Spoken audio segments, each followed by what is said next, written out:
The story of James Potter, a personal reflection, whenever I think about James Potter. I can't help but feel like his story is one of the most fascinating character arcs that we never got to see fully unfold in the movies. Let me tell you what I've pieced together about this man who died too young, yet left such a profound impact. The arrogant beginning, picture this: a young James Potter strutting through the corridors of Hogwarts, his hair perpetually messy, and I suspect he made it that way on purpose, surrounded by his loyal band of friends. When I first learned about his early years, I'll admit I was a bit shocked. This wasn't the noble father figure I'd imagined from Harry's memories. James was, frankly, a bit of a show-off. I can almost see him now, 15 years old, wand in hand, spotting Severus Snape by the lake after their defense against the dark arts OWL exam. What does he do? He decides to hex Snape, hanging him upside down in front of a crowd of students, exposing his underwear for everyone to see. And why? Because he was bored, just bored. I remember thinking when I first read about this, how could Harry's father, this man we're supposed to admire, be such a bully? But that's exactly what makes James's story so compelling to me. He wasn't born perfect. He had to earn his goodness. The secret life of the Marauders. What truly fascinates me about James is the lengths he went to for friendship. You see, his best friend Remus Lupin was a werewolf, something that could have gotten Remus expelled, or worse if discovered. But James, along with Sirius Black and Peter Pettigrew, didn't abandon their friend. Instead, they did something extraordinary and completely illegal. They became Animagi. I can only imagine the hours they spent in secret, practicing the complex magic required to transform into animals. James became a stag, and isn't it beautiful that years later, Harry's Patronus would take the same form? It's like his father's protective spirit lived on in him. Every month, during the full moon, James would transform into his stag form and keep Remus company during his most vulnerable, dangerous time. They called themselves the Marauders, and they even created the Marauders map together. When I think about it, this wasn't just friendship, this was brotherhood forged in secrecy and sacrifice, the transformation that changed everything. But here's where James's story becomes truly remarkable to me. Somewhere between his 5th and 7th year, something fundamental shifted in him. I often wonder what sparked this change. Was it Lily's constant rejections? Was it a growing awareness of the world around him? Or maybe it was simply the natural maturation that comes with facing real darkness. By his 7th year, James had become head boy. Can you imagine? The same boy who once hexed people for entertainment was now trusted with the responsibility of leading his fellow students, and more importantly, he had finally won over Lily Evans, the girl who had once called him an arrogant torag. I think about Lily often when I consider James's transformation. She was brilliant, kind, and had a strong moral compass. She wouldn't have fallen for him if he hadn't genuinely changed.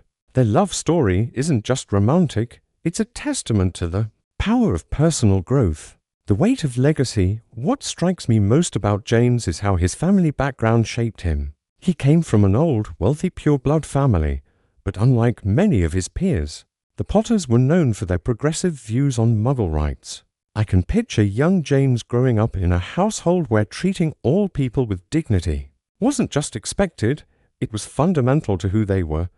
This is why Voldemort targeted them. It wasn't just because of the prophecy about Harry. The Potters represented everything Voldemort despised: pure-bloods, who rejected the notion of blood supremacy, who stood up for the marginalized, who chose love over power.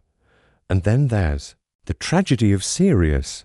James's parents essentially adopted Sirius when he ran away from his abusive family. I can see James, probably around 16, bringing his best friend home for the holidays and watching his parents welcome Sirius like a second son. It speaks to the kind of family James came from, one that valued loyalty and love over blood status. The ultimate sacrifice. When I think about James's final moments, I'm struck by how his character arc comes full circle. The boy who once showed off and bullied others, became a man who stepped forward to protect his family, knowing full well he was walking to his death. He didn't have his wand when Voldemort arrived. He told Lily to take Harry and run, while he bought them time. That's the James Potter I choose to remember, not the arrogant teenager, but the man who grew beyond his flaws, who loved deeply, who died protecting what mattered most. My final thoughts, what I find most beautiful about James Potter's story. It's proof that people can change, that our worst traits don't have to define us. Harry inherited his father's best qualities, his courage, his loyalty, his willingness to sacrifice for others, but he also learned from James's mistakes. James Potter lived only 21 years, but in that short time, he managed to transform from a spoiled, arrogant boy into a man worth remembering. His story reminds me that growth is possible, that love can change us, and that sometimes the most important battles are the ones we fight within ourselves. That's the James Potter I know, flawed, human, but ultimately heroic in the way that matters most. The Quidditch star who found his purpose. Let me tell you about another side of James that I find captivating, his relationship with Quidditch.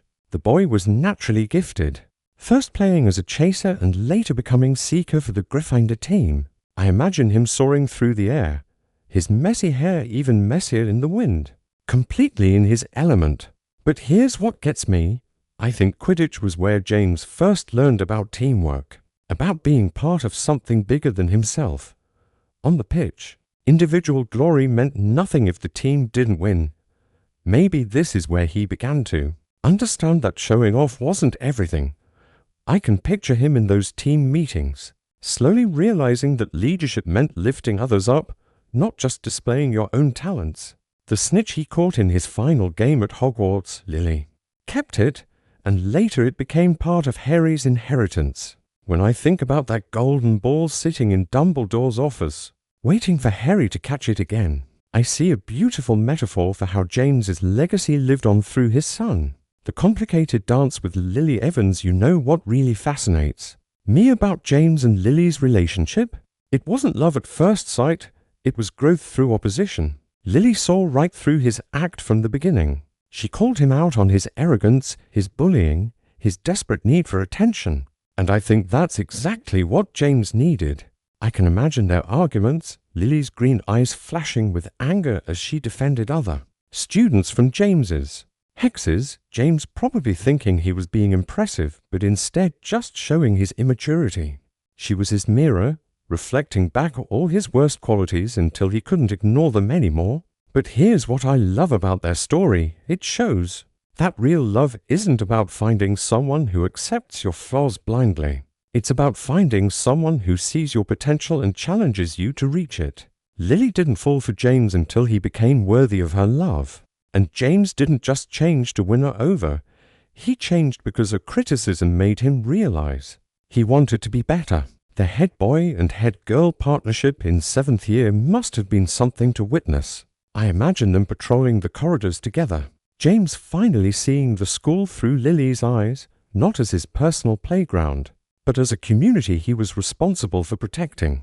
The shadow of war. What haunts me most about James's story is how it unfolded against the backdrop of a war that was getting darker by the day. While he was learning to be a better person, Death Eaters were recruiting, people were disappearing, and the wizarding world was fracturing along the very lines his family had always opposed.